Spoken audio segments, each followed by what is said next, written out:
இந்த வீடியோ பார்த்துட்டு இருக்க நிறைய பேருக்கு கண்டிப்பா வாழ்க்கையில நம்ம சீக்கிரம் கல்யாணம் பண்ணணும் அப்படின்னு சொல்லிட்டு யோசிச்சுட்டு இருப்பீங்க. இல்ல நிறைய பேர் கல்யாணம் பண்ணவங்க கூட நீங்க இந்த வீடியோ பார்த்துட்டு இருப்பீங்க.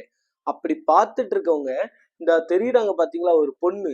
இந்த பொண்ணு பண்ண உண்மை சம்பவத்தை மட்டும் கேட்டீங்கன்னு வைங்களேன், அந்த ஆசையே உங்களுக்கு வெறுத்துருங்க. அந்த லெவலுக்கு நம்ம ஈரக்குலைய நடுங்க வைக்கிற மாதிரிதான் இந்த பொண்ணு ஒரு சம்பவம் பண்ணியிருக்கா. அது என்ன சம்பவம், என்ன நடந்துச்சு அப்படிங்கிறது தான் டீட்டெயிலா இந்த வீடியோல சொல்ல போறேன். என்னாச்சு தெரியுமாங்க? மார்ச் 9 2026 காந்தாரா பக்கத்துல ஒரு சின்ன கிராமம் இருந்திருக்கு. அந்த கிராமத்துக்கு பக்கத்துல ஒரு ரோடு இருந்திருக்கு. அந்த ரோட பெரிதளவு யாருமே யூஸ் பண்ண மாட்டாங்க. அந்த மாதிரிப்பட்ட ஒரு ரோடு. அந்த ரோட்ல மக்கள் போயிட்டு இருக்கும்போது ஒரு ஸ்பிளெண்டர் பைக் கீழே கிடக்குது. அது என்னடா பைக் கீழே கிடக்குதுன்னு பார்க்கும்போது அந்த பைக்குக்கும் கீழே ஒரு ஆள் வந்து படுத்திருக்காருங்க. இதை பார்த்த மக்கள் உடனே அந்த பைக்கை நவுட்டுறாங்க. நவுட்டிட்டு பாக்குறாங்க, ஏதோ ஒரு ஆள் படுத்து தூங்கிட்டு இருக்க மாதிரிதான் இருக்கு. அதுக்கப்புறம் தான் கிட்ட போய் அந்த ஆளை பாக்குறாங்க. பார்த்த மக்களுக்கு பயங்கரமான ஷாக். ஏன்னா அந்த இடத்துல யாருமே தூங்கிட்டு இல்ல. அங்க ஒருத்தர் வந்து இறந்து போய் இருக்காருங்க. சோ உடனே என்ன பண்றாங்க, போலீஸ்காரங்களுக்கு கால் பண்றாங்க. எப்படி இறந்து போயிருக்காங்க அப்படின்னு பாத்தீங்கன்னா, உடம்பெல்லாம் விரைச்சு போயிருக்கும்லாங்க. ஒருத்தவங்க இறந்தாலே அந்த உடம்பு கூலிங் ஆகி அப்படி விரைச்சு போயிருக்கும் பாருங்க. அந்த மாதிரிதான் அந்த ஆள் அங்க படுத்து கிடந்திருக்காரு. சோ உடனே போலீஸ்காரங்களுக்கு கூப்பிட்டு போலீஸ்காரங்களும் வராங்க. வந்தோட்டி போலீஸ்காரங்க என்ன நினைக்கிறாங்கன்னா, குடி போதையில நல்லா வண்டி ஓட்டிட்டு வந்திருக்கான், வண்டி வந்து ஸ்லிப் ஆகி கீழே விழுந்ததுல மண்டையில அடிபட்டு இறந்துட்டான் அப்படிங்கிறத போலீஸ்காரங்க வந்து ஸ்டார்டிங்ல வந்து யூகிக்கிறாங்க. அதுக்கப்புறம் அந்த பாடியை மெல்ல திருப்பி போடுறாங்க. பார்த்தா மண்டையில எங்கேயுமே அடிபடல, உடம்புலயும் மேக்சிமம் எங்கேயும் அடிபடல. ஒண்ணு என்னடா இது, எப்படி அப்படி இந்த ஆள் இறந்துருப்பாருன்னு பார்க்கும்போதுதான் கழுத்து கிட்ட, எங்க நம்ம கழுத்து இருக்கு தெரியுமா, அந்த கழுத்து கிட்ட ரெட் கலர்ல மார்க் இருக்குங்க. யாரோ பிடிச்சி கழுத்தை இருக்குன்னா எப்படி இருக்கும் அப்படின்னு சொல்லிட்டு ரெட் கலர்ல மார்க் இருக்கு. அப்போ போலீஸ்காரங்க இவ்வளவு நேரம் ஒரு ஆக்சிடென்ட் கேஸா இதை பார்த்துட்டு இருந்தவங்க இப்போ அவங்க கண்ணோட்டமே மாறுது. இது எதுவும் மர்டரா இருக்குமோ அப்படிங்கிற மாதிரி உங்களுக்கு வந்து டவுட் வருதுங்க. சோ இப்போ இந்த இடத்துல பிணமா கடந்தவர் யாரு, அவர் யாரு இந்த நிலைமைக்கு கொண்டு வந்தா அப்படிங்கிற உண்மை சம்பவத்தை ஃபுல்லா நான் விலாவரியா சொல்ல போறேன். தயவு செஞ்சு வீடியோ ஸ்கிப் பண்ணாம கடைசி வரைக்கும் கேளுங்க. ஏன்னா ஒரு ஆண்மகனும் கண்டிப்பா பார்க்க வேண்டிய வீடியோ தாங்க இந்த வீடியோ. நீங்க பெண்களா இருந்தாலும் கண்டிப்பா பாருங்க. அப்போதான் நம்ம நாட்டுல எப்படிலாம் இருக்காங்க, நம்ம எந்த மாதிரி தவறுகள்லாம் பண்ணக்கூடாது அப்படிங்கிறது உங்களுக்கு நல்லாவே புரியுங்க. சேனலை பார்த்துட்டு இருக்கும்போது தயவு செஞ்சு சப்ஸ்கிரைப் பண்ணுங்க. சின்ன சேனல், நீங்க எல்லாம் ஆதரவு கொடுத்தாதான் மென்மேலும் நாங்களும் வளர்ந்து வருவோம். இந்த மாதிரி நிறைய சம்பவங்களையும் உங்களுக்கு வீடியோவா போடுவோம். ஸோ பார்த்துட்டு இருக்கவங்க தயவு செஞ்சு சப்ஸ்கிரைப் பண்ணிட்டு பாருங்க. என்ன ஆச்சு அப்படின்னா, அந்த இடத்துல பிணமா கடந்தவர் யார் தெரியுமாங்க? அவருடைய பேரு அஜய். அவருக்கு வந்து 24 வயதுங்க. அண்ட் அவர் அந்த இடத்துல இறந்து கிடக்காரு தெரியுமா? அவருக்கு 22 நாளைக்கு முன்னாடிதான் வந்து கல்யாணமே ஆயிருக்கு. அதாவது அந்த இறந்து கிடந்த நாள் மார்ச் 9ஆம் தேதி அவர் அந்த இடத்துல இறந்து கிடந்தார் தெரியுமா? அதுக்கு 22 நாளைக்கு முன்னாடிதான் கல்யாணமே இருக்கு. அப்போ கல்யாணம் ஆகி 22 நாள்ல இவர் இப்படி கிடக்காருன்னா யாரு இந்த சம்பவத்தை பண்ணது? இது ஒரு ஆக்சிடென்டா அப்படின்னு சொல்லிட்டு தான் நம்ம யோசிக்கணும். சோ இப்போ என்ன ஆச்சு அப்படின்னு பாத்தீங்கன்னா, இந்த அஜய் யாருன்னு பாத்தீங்கன்னா, அவரு ஒரு பக்கத்து கிராமத்தை சேர்ந்தவருங்க. ரொம்பவுமே நல்லவருங்க. குடும்பம் வந்து ரொம்பவுமே வறுமை கோட்டுக்கு கீழே உள்ள குடும்பம் தான். ஆனா இவரு தன்னுடைய படிப்பை விட்டுட்டு தான் தம்பிகளை படிக்க வச்சு தான் அம்மா அப்பாக்களை பார்த்துக்கிட்டு விவசாயம் பண்ணி அவர் ஒரு நல்ல நிலைமைக்கு வந்திருக்காரு. இவருக்கு ஒரு தம்பியும் இருந்திருக்காங்க. அந்த தம்பியோட பேர் வந்து வினய்ங்க. சோ இப்போ இந்த தம்பி வந்து படிச்சுட்டு தான் இருக்காரு. இவருடைய குடும்பத்தோட மொத்த வேலையுமே விவசாயம் தாங்க. இவர் வந்து ரொம்பவுமே வெகுளியான ஆளாங்க. எல்லார்கிட்டையும் ஈஸியா ஏமாந்துருவாராம். ரொம்பவுமே நல்ல மனசுக்காரன்னு சொல்லுவாங்க தெரியுமாங்க? அந்த மாதிரி ஒரு நல்ல மனசுக்காரரா தான் இந்த அஜய் வந்து ஊருக்குள்ள இருந்திருக்காரு. ஊர்ல உள்ள அவ்வளவு பேருக்குமே அஜயை வந்து தெரியும். அஜய்னா ரொம்ப நல்லவன், தான் குடும்பத்தை ரொம்ப மதிக்கிறவன், தான் சொந்தக்காரங்க எல்லாரையும் ரொம்ப மதிக்கிறவன். அது போக யாரு என்ன உதவின்னு கேட்டாலும் உடனே அவர்கிட்ட இருக்கிறத வந்து உதவியா செஞ்சிருவாராங்க. அந்த லெவலுக்கு ஒரு நல்ல மனுஷனாதான் வந்து அஜய் வாழ்ந்துட்டு இருக்காரு. இந்த அஜயோட குடும்பத்துல யாரெல்லாம் அப்படின்னு பாத்தீங்கன்னா, அஜய், அஜயோட அம்மா அப்பா, அஜயோட தம்பி வினய், இவ்வளவு பேரு 4 பேர் தாங்க. ரொம்பவுமே நல்ல குடும்பம் தான். சோ இவருக்கு படிப்பறிவு கிடையாது. ஆனா நல்லா உழைக்கக்கூடிய ஆளு, உழைச்சு சம்பாதிச்சு நல்ல ஒரு நிலைமையில இப்ப அவர் குடும்பத்தை வச்சுக்கிட்டாரு. சோ இதுக்கப்புறம் தான் என்ன ஆகுது அப்படின்னு பாத்தீங்கன்னா, இந்த அஜய்க்கு வந்து கல்யாணம் பண்ணலாம் அப்படின்னு சொல்லிட்டு ஒரு முடிவு பண்றாங்க. அப்போ இந்த அஜயோட அம்மா வந்து அஜய் கிட்ட சொல்றாங்க, டேய் உனக்கு 24 வயசு ஆயிட்டு, இன்னும் வயசு போய்கிட்டே இருக்கும், எங்களுக்கும் வயசாயிட்டு இருக்கு, சீக்கிரம் உனக்கு கல்யாணம் பண்ணி வைக்கிறோம்டா அப்படின்னு இருக்காங்க. ஆனா அம்மா அப்பா பேச தட்டாத ஆள் தான் அஜய். அம்மா அப்பா உங்களுக்கு என்ன விருப்பமோ நான் அதை வந்து ஏத்துக்கிறேன் அப்படிங்காங்க. அப்ப அவங்க அம்மா சொல்றாங்க, யாரையும் லவ் எதுவும் பண்றியாடா, நான் வந்து சப்போர்ட் பண்றேன்னு. இல்லம்மா நான் யாரையும் எதுவுமே பண்ணலாமா, நீங்க வந்து யார பொண்ணுன்னு காட்டினாலும் நான் கல்யாணம் பண்றேம்மா அப்படின்னு சொல்லிட்டு அஜய் வந்து சொல்லியிருக்காருங்க. அது போக அஜய் அவங்க அம்மாவை தவிர வேற பெரியாட்களை தவிர எந்த ஒரு பொண்ணையுமே ஏறெடுத்து கூட பார்க்க மாட்டாராங்க. அந்த லெவலுக்கு ஒரு சுத்தமான ஆளாதான் வந்து அஜய் வந்து இருந்திருக்காரு. ஊருக்குள்ள கேட்டாலே என்ன தெரியுமாங்க சொல்றாங்க, அஜய்க்கு வந்து எந்த கெட்ட பழக்கமும் கிடையாது. முக்கியமா 2020 இப்ப கூட அவர்ட்ட வந்து ஸ்மார்ட் போன் கூட கிடையாதாங்க இந்த 2026ல கூட. அப்ப நீங்களே யோசிச்சு பாருங்க. அவர் எந்த லெவலுக்கு ஒரு சுத்தமான ஆளா இருக்காருன்னு. எதுக்குடா இப்ப அஜய்க்கு இவ்ளோ பெரிய சர்டிபிகேட் நீ குடுக்குற அப்படின்னு நீங்க யோசிக்கலாம். நான் இப்ப சொன்னதெல்லாம் வச்சுட்டு கடைசியில இந்த அஜய்க்கு நடந்த அந்த கோரத்தை கேட்டீங்கன்னு வைங்களேன், உங்களுக்கு அவ்வளத்துக்குள்ள கஷ்டமா இருக்குங்க. ஏன்னா எனக்கு இந்த சம்பவத்தை வந்து நான் படிக்கும்போது அவ்வளவு கஷ்டமா இருந்துச்சுங்க. சோ உங்களுக்கும் அந்த அஜயோட நிலைமை புரியணுங்கிறதுக்காக தான் அஜயை பத்தி எல்லா டீட்டெயிலுமே நான் சொல்றேன். சோ இப்ப அஜய்க்கு பொண்ணு பார்க்கணும்னு முடிவு பண்ணிட்டாங்க. அதே ஊர்ல இருந்து பக்கத்து ஊருங்க. அந்த பக்கத்து ஊரை சேர்ந்தவங்க தான் யாருன்னு பாத்தீங்கன்னா உமா. அவங்களுக்கு வந்து வெறும் 21 வயசு தாங்க. இந்த உமாக்கும் அஜய்க்கும் தான் கல்யாணம் பண்ணணும் அப்படின்னு சொல்லி முடிவு பண்றாங்க. அஜய்க்குமே உமாவை ரொம்ப பிடிச்சு போச்சுங்க. சோ உடனே என்ன பண்றாங்க, 2 பேத்துக்குமே கல்யாணமும் முடிச்சுட்டாங்க. இந்த அஜய் இருக்காரு தெரியுமாங்க, கல்யாணம் ஆனதுல இருந்து அவரை கையிலேயே பிடிக்க முடியலையாங்க. ஏன்னா அந்த லெவலுக்கு சந்தோஷமா இருக்காராம். இன்றளவும் அஜய அந்த லெவலுக்கு சந்தோஷமா யாருமே பார்த்தது இல்லைன்னு சொல்லி அவங்க அப்பா அம்மாவும் சொல்லியிருக்காங்க, ஊர்க்காரங்களும் சொல்லியிருக்காங்க. கல்யாணம் ஆன புதுசுல அவ்வளவு சந்தோஷமா இருந்திருக்காங்களாம். தான் மனைவி மேல அவ்வளவு பாசம். அந்த உமா இருக்காங்க தெரியுமா, 21 வயசு. என்ன இருந்தாலும் சின்ன வயசு தான், 21 வயசு. ஆனாலும் அவ்வளவு மெச்சூரிட்டியா இவர் படிக்கலைனாலுமே அவ்வளவு பக்குவமான ஆளா தான் வந்து அஜயானவர் இருந்திருக்காரு. அவர் வந்து உமாவை அவ்வளத்துக்குள்ள தங்கமா தாங்கியிருக்காங்க. உமாவுமே வந்து கணவர் மேல அவ்வளவு பாசமா இருந்திருக்காங்க. சுத்தி ஊருக்காரங்க ஃபுல்லா யாரு என்ன வேணுமோ ஹெல்ப் பண்றது அவ்வளவு ஜாலியா இருந்திருக்காரு. எல்லாருமே வந்து அஜய் கல்யாணம் பண்ணாட்டி ரொம்பவுமே மாறிட்டான் அப்படின்னு யோசிக்கிறாங்க. அண்ட் முக்கியமா அஜயோடைய அம்மா அப்பா இருக்காங்க தெரியுமா, அவங்களுமே இத்தனை வருஷம் என் பிள்ளை கஷ்டப்பட்டு மட்டும் தான் நான் பார்த்திருக்கேன். அவன் 1000 கஷ்டம் இருந்தாலும் வெளியே சொல்ல மாட்டான்.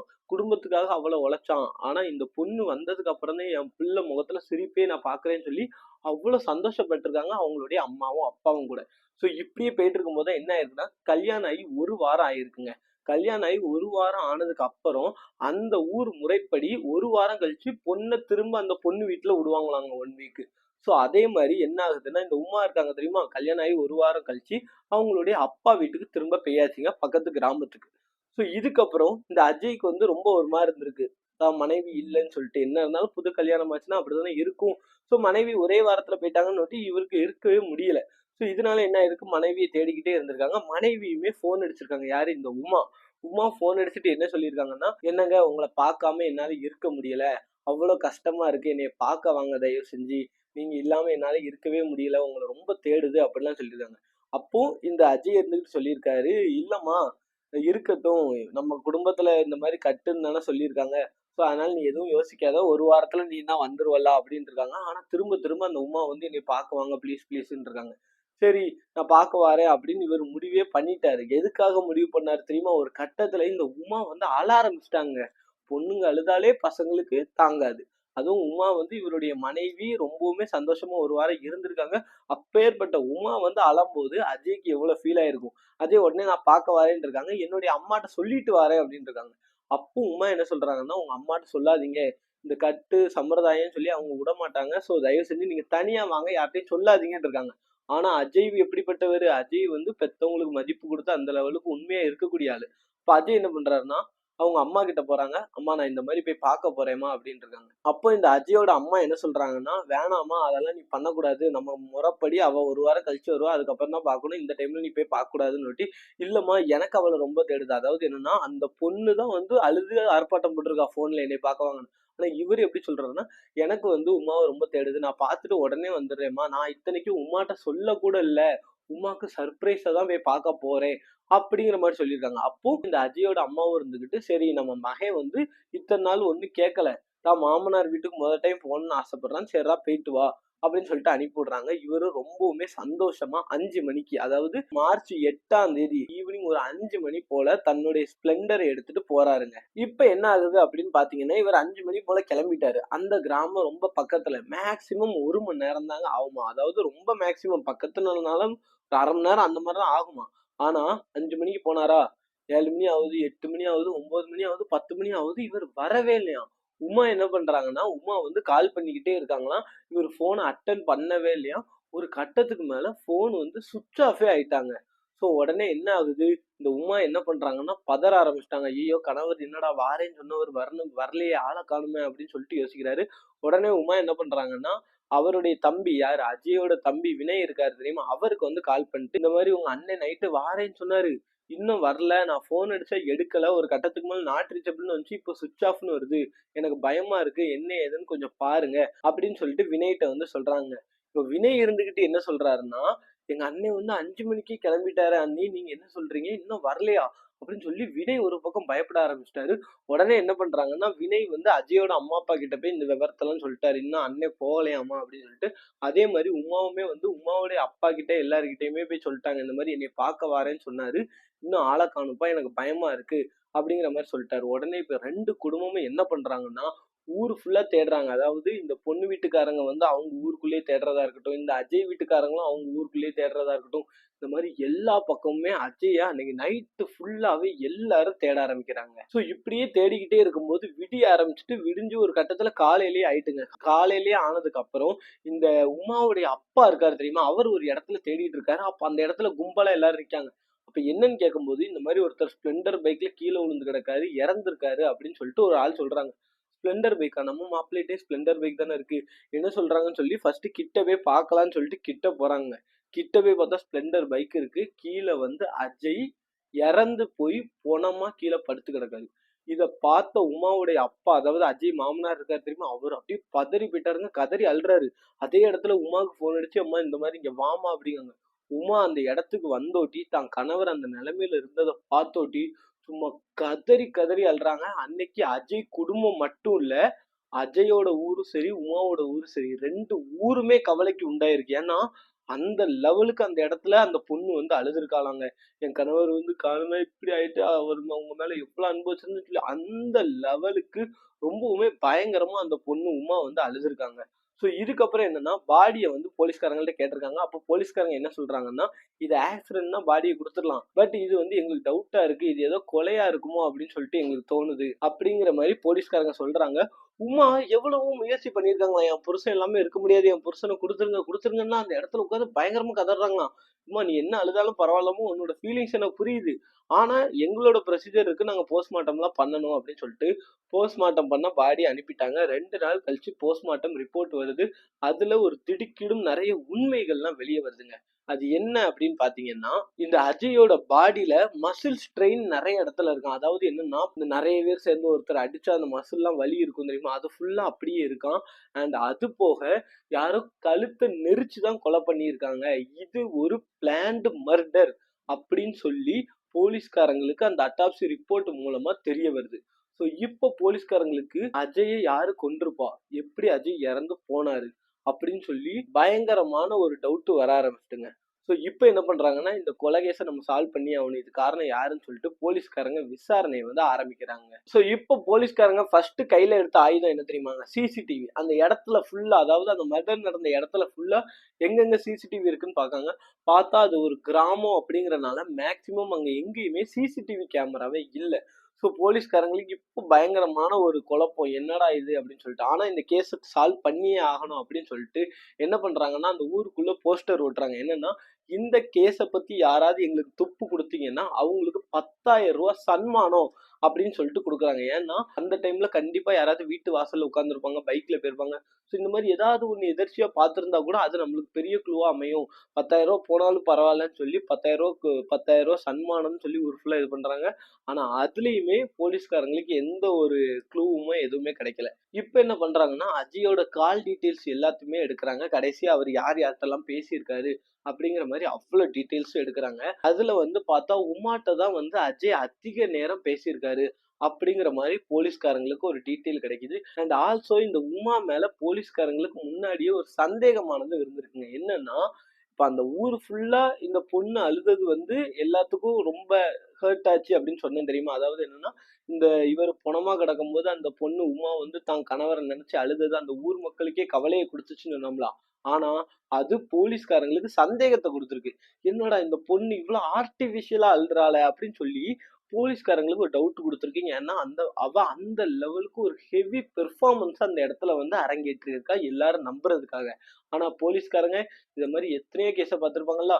ஸோ உமா மேல டவுட் வளர்க்குது. இப்போ டைரக்டா உமாவை போய் நம்ம அட்டாக் பண்ணாலும் சரி, உமாவை போய் இன்வெஸ்டிகேட் பண்ணாலும் சரி, பெரிய லெவல்ல இந்த கேஸை மாத்தி விட்டுருவாவ. ஸோ அதனால உமா மேல டவுட்டே இல்லாத மாதிரி நம்ம காட்டிக்கணும்னு சொல்லி போலீஸ்காரங்க ஒரு முடிவு பண்றாங்க.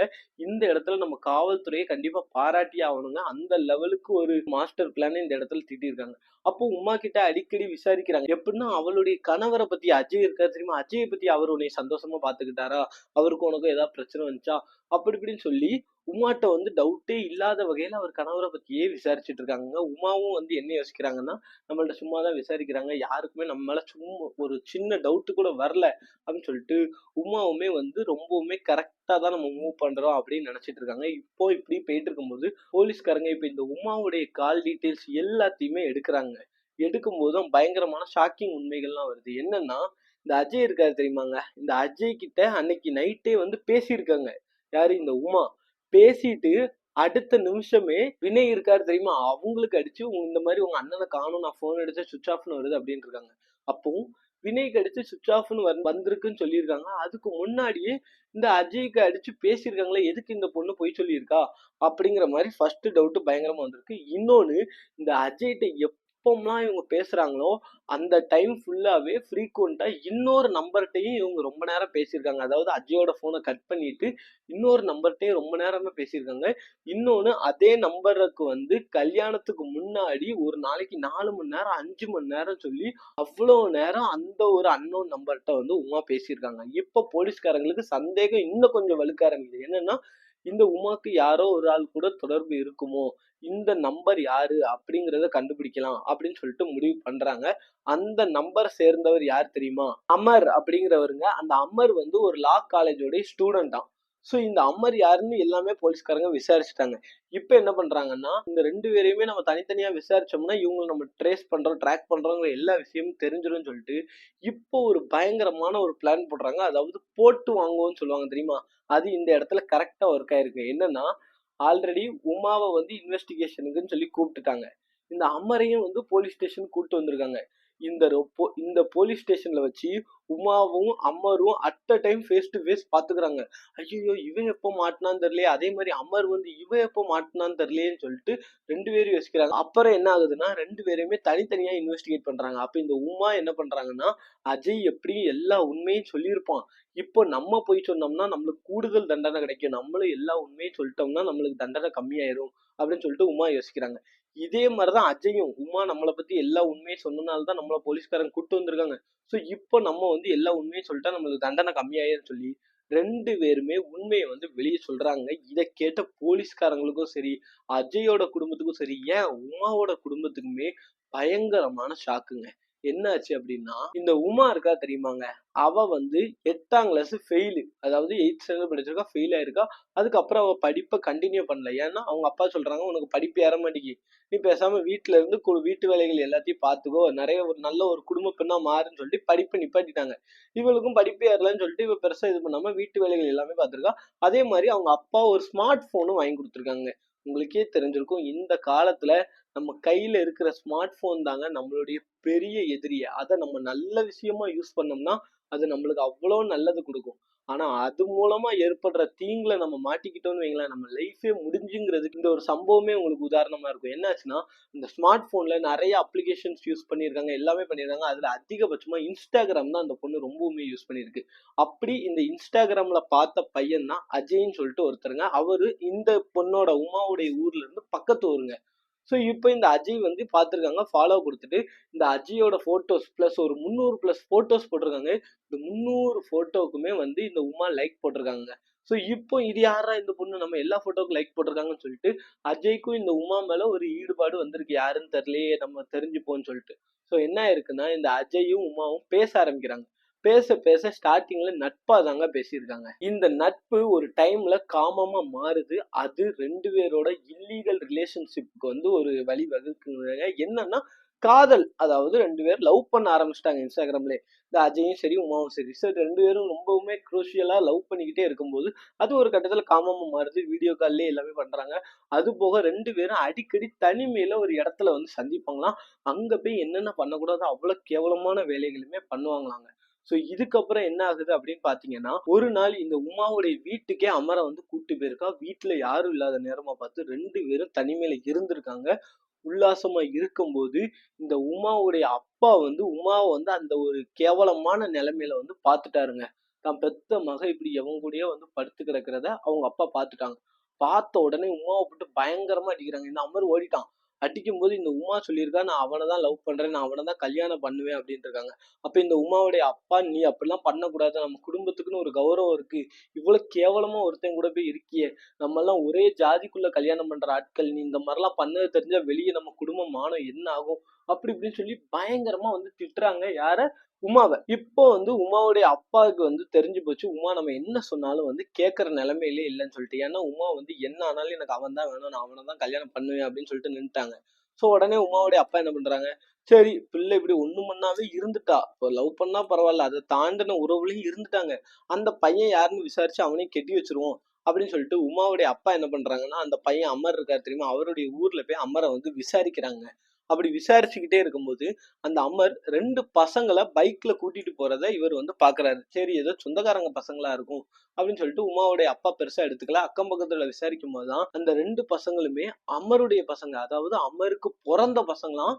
இந்த அமருக்கு ஸ்கூல் போற வயசுல 2 பசங்க இருக்காங்களாம். ஆல்ரெடி கல்யாணமும் ஆயிட்டான். சோ இது எல்லாமே தெரியாம தான் இந்த உமா வந்து ஏமாந்துருக்காங்க. சோ இதனால என்ன ஆகுதுன்னா, பயங்கரமான கோவத்துக்கு ஆளாகுறாரு உமாவுடைய அப்பா. வந்து போட்டு பயங்கரமா அடி அடின்னு போட்டு உமாவை அடிச்சுட்டு, இப்படி ஒருத்தன் அவனுக்கு 2 பிள்ளைகள் இருக்கான், அவன்கிட்ட போய் இப்படி ஏமாந்துருக்கியே வச்சிருக்கியேன்னு சொல்லி பயங்கரமா அடிக்கிறாரு. இந்த இடத்துல எந்த பொண்ணா இருந்தாலும் சரி, ஒரு பையன் நம்மளை ஏமாத்திட்டான், நம்ம அப்பா நம்மளை காப்பாற்றிட்டாருன்னு சொல்லி அந்த ஃபீலிங்ல அழுதுட்டு வச்சுட்டு இருக்கணும். ஆனா இந்த புள்ள ஒரு நல்ல பிள்ளையா இருந்தா அப்படி பண்ணிருப்பான். ஆனா இவ என்ன தெரியுமா பண்ணிருக்கா, தான் அப்பா சொல்றது எதையுமே நம்பாம அமருக்கு வந்து போன் அடிச்சிருக்காங்க. போன் அடிச்சுக்கிட்டு, இந்த மாதிரி எங்க அப்பா சொல்றாரு உனக்கு 2 பிள்ளைகள் இருக்கா, இதெல்லாம் உண்மையா அப்படி இப்படின்னு கேட்டதுக்கு அந்த அமர் சொல்லியிருக்கான், என்ன தெரியுமா சொல்லியிருக்கான், நீ அதெல்லாம் நம்பவே நம்பாத, உங்க அப்பா நம்ம 2 பேரும் பிரிக்கிறதுக்கு வந்து பிளான் பண்ணிட்டு இருக்காரு, என்னால நீ இல்லாம இருக்க முடியாது அப்படி இப்படின்னு சொல்லி இந்த உமாவுடைய மனசை வந்து மாத்திருக்கான். சரின்னு சொல்லிட்டு இப்போ இந்த உமாவுடைய அப்பா ஒரு ஆயுதத்தை கையில எடுக்கிறாருங்க. என்னன்னா, நம்ம இந்தியன் பேரண்ட்ஸ் கண்டிப்பா நிறைய பேரண்ட்ஸ் இந்த ஒரு ஆயுதத்தை தான் கையில எடுக்கிறாங்க. இந்த ஒரு ஆயுதத்தை கையில எடுக்கிறதுனாலயே பல குடும்பம் இப்ப நாசமா போகுது. அஜய் குடும்பம் போன மாதிரி. என்ன தெரியுமா, பிளாக்மெயில் பண்ணியிருக்காருங்க. நீ மட்டும் நான் காட்டுற பையனை இன்னும் 1 மாசத்துல கல்யாணம் பண்ணலன்னா நான் செத்துருவேன், குடும்பமா நாங்க செத்துருவோம், நீ அதுக்கப்புறம் அவங்க கூட நிம்மதியா இருன்னு சொல்லி பயங்கரமா பிளாக்மெயில் வந்து பண்ணியிருக்காங்க. சீரியஸா சொல்றேன், பெத்தவங்க இந்த மாதிரி பிளாக்மெயில் பண்றனாலதான் எவனோ ஒருத்தனோட வாழ்க்கை வந்து பாழா போகுது. என்ன யோசிச்சு பாருங்களேன் சீரியஸா. நீங்க இந்த மாதிரி பிளாக்மெயில் பண்ற பேரண்ட்ஸை பத்தி என்ன நினைக்கிறீங்கிறத கமெண்ட் பாக்ஸ் சொல்லுங்க, சரியா? சோ இதுக்கப்புறம் என்ன ஆகுது அப்படின்னு பாத்தீங்கன்னா, இந்த பொண்ணும் இந்த பிளாக்மெயிலுக்காகவே வேற வழி இல்லாம கல்யாணத்துக்கு ஒத்துக்கிறா. அப்படி இந்த பொண்ணு உமா கல்யாணம் பண்ண ஆளுதான் யாரு, அஜய். இப்ப இந்த அஜயை கல்யாணம் பண்ணொட்டி அஜய் கூட போனொட்டி அஜயுமே ரொம்ப நல்லா பாத்துக்கிறான். இந்த உமாக்குமே அஜயை ரொம்ப பிடிச்சு போச்சு. அஜய் இவ்வளவு தங்க தட்டுல வச்சு தாங்குறான்னு சொல்லிட்டு 1 வாரம் இது பண்றாங்க. இந்த 1 வாரம் கழிச்சு ஊருக்கு போனா தெரியுமா, இந்த கட்டு சம்பிரதாயம்னு சொல்லிட்டு. அப்படி ஊருக்கு போனோட்டி இவளுக்கு வந்து சரி அமர் என்ன பண்றான்னு தெரியல, அமர்கிட்ட சும்மா பேசி பார்ப்போமேன்னு சொல்லி இந்த பொண்ணாதான் வாலண்டரியா அமர்கிட்ட பேசியிருக்கா. அப்ப இவ எந்த லெவலுக்கு கேவலமான ஒரு மைண்ட் செட்ல இருந்திருக்கான்னு யோசிச்சு பாருங்க. ஆல்ரெடி கல்யாணமும் ஆயிட்டு ஒரு நல்ல கணவரும் கிடைச்சிட்டாரு அதுக்கப்புறமும். சோ இதுக்கப்புறம் என்ன ஆயிருக்கு அப்படின்னா, அமருக்கு கால் பண்ணும்போது அவனும் பேசியிருக்கான். இந்த மாதிரி எனக்கு கல்யாணம் ஆயிட்டுன்னு சொல்லும்போது அமர் வந்து கேட்டிருக்கா, உன்ன மாதிரி உன்னை நல்லா பாத்துக்கிறாரா, ரொம்ப சந்தோஷமா இருக்கியா அப்படிங்கிற மாதிரி கேட்டிருக்காரு. அதுக்கு இவளும் இருந்துகிட்டு நான் ரொம்ப சந்தோஷமா இருக்கேன், என்னோட கணவர் நல்லா பாத்துக்கிறாரு அப்படி இப்படின்னு ஒட்டி இந்த அமருக்கு வந்து ரொம்பவுமே கோவம். என்ன தைரியம் இருந்தா இவன் ரொம்ப சந்தோஷமா இருப்பேன் அப்படி இப்படிலாம் சொல்லுவான்னு சொல்லிட்டு, என்னால நீ இல்லாம இருக்க முடியல, நீ எனக்கு வேணும் அப்படி இப்படின்னு சொல்லி ரொம்பவுமே இதா பேசியிருக்கான். யாரு, இந்த அமர் வந்து உமா கிட்ட. இதை கேட்ட உமா தன் கணவர் இருக்காரு, தன்னை கல்யாணம் ஆயிட்டு அப்படின்லாம் யோசிக்காம இவன் ஃபீல் பண்றான்னு சொல்லிட்டு, சரி நம்ம 2 பேரும் அடிக்கடி தனிமையில மீட் பண்ணுவோம்ல அந்த இடத்துக்கு வாண்டிருக்காங்க.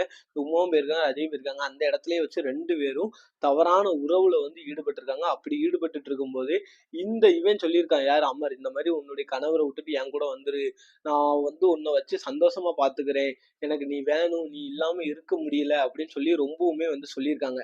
அதுக்கு இந்த உமா என்ன தெரியுமா சொல்லியிருக்கா, இப்போ ஒரு உத்தமின்னா என்ன பண்ணிருக்கணும், அவ ஆல்ரெடி எல்லாமே பண்ணிட்டு அவன் கூட கல்யாணம் ஆனதுக்கு அப்புறம் இதுக்கப்புறம் அவளை உத்தமின்னு சொல்லி ஒரு பிரயோஜனமும் கிடையாது.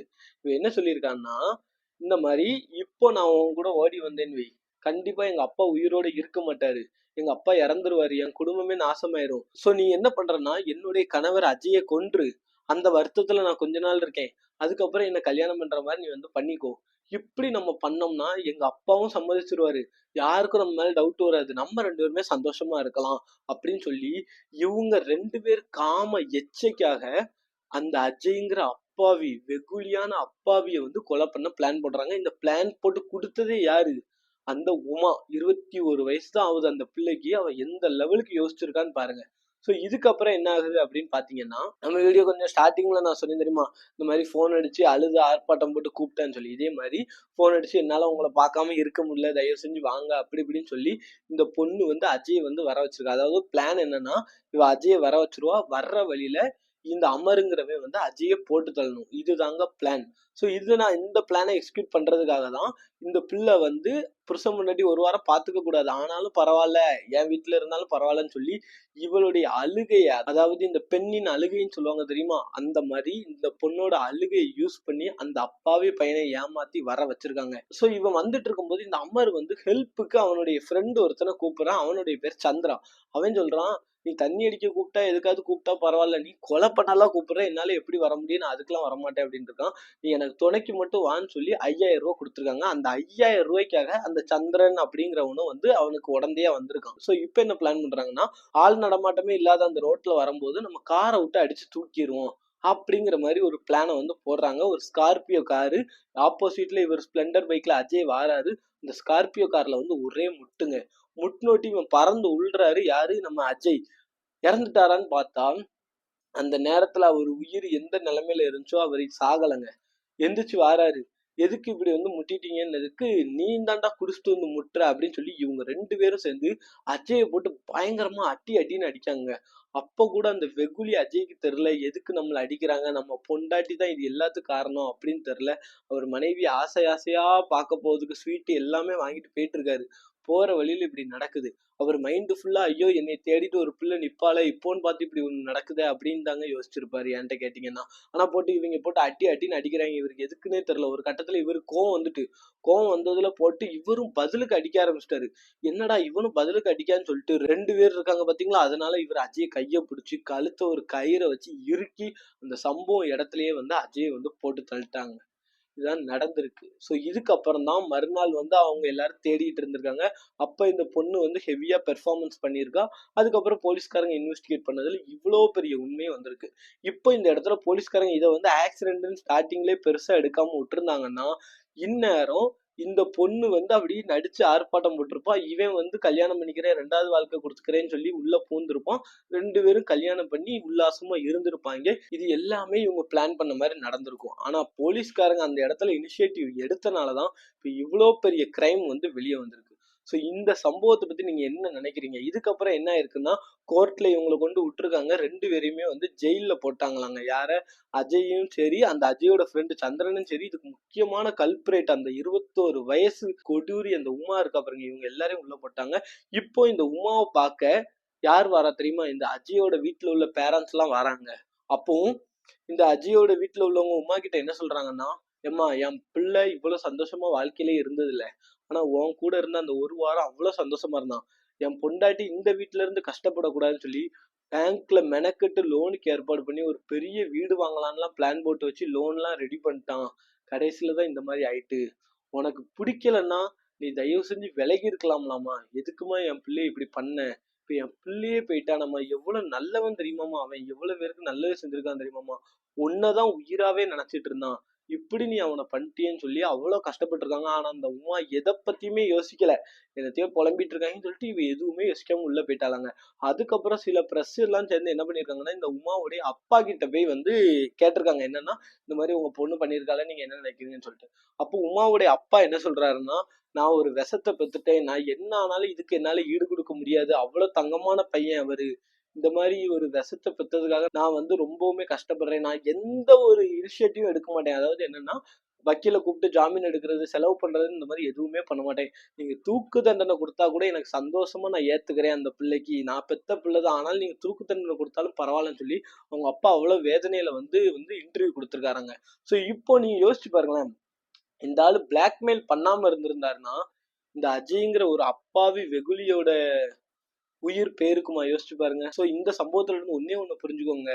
நீங்க ஒரு பேரண்ட்ஸா பெற்றோரா பாக்குறீங்கன்னா, தயவு செஞ்சு நீங்க உங்க கௌரவம், உங்க அந்தஸ்து, உங்க ஜாதி மதம் முக்கியம் அப்படின்னு சொல்லிட்டு பண்ற ஒரு விஷயத்தினால எவனோ ஒரு அப்பாவியோட வாழ்க்கை வந்து அழிஞ்சு போகுதுங்க. இப்ப அந்த பிள்ளையோட உயிரை நீங்க கொடுக்க முடியுமா? யோசிச்சு பாருங்களேன். ஸோ இதாங்க இந்த சம்பவத்துல நடந்துச்சு. இந்த சம்பவத்தை பத்தி நீங்க என்ன நினைக்கிறீங்க? மக்களாகிய நீங்க என்ன நினைக்கிறீங்கிறத கமெண்ட் பாக்ஸ் சொல்லுங்க. தயவு செஞ்சு நம்மளோட சேனல் சின்ன சேனல் தான், சப்ஸ்கிரைப் பண்ணிட்டு வீடியோ ஃபுல்லா பாருங்க. அது போக இன்னும் நிறைய இன்ட்ரெஸ்டிங் வீடியோஸ்லாம் நம்ம போட்டுக்கிட்டே இருப்போம். அதையும் ஒன்று ஒன்றா பார்க்கணும்னு நினைச்சீங்கன்னா மறக்காம நம்ம சேனலை சப்ஸ்கிரைப் பண்ணிக்கோங்க. அண்ட் இன்னொரு இன்ட்ரெஸ்டிங் வீடியோல உங்களை வந்து சந்திக்கிறேன். அதுவரை உங்களிடமிருந்து விடைபெறுகிறேன். வணக்கம்.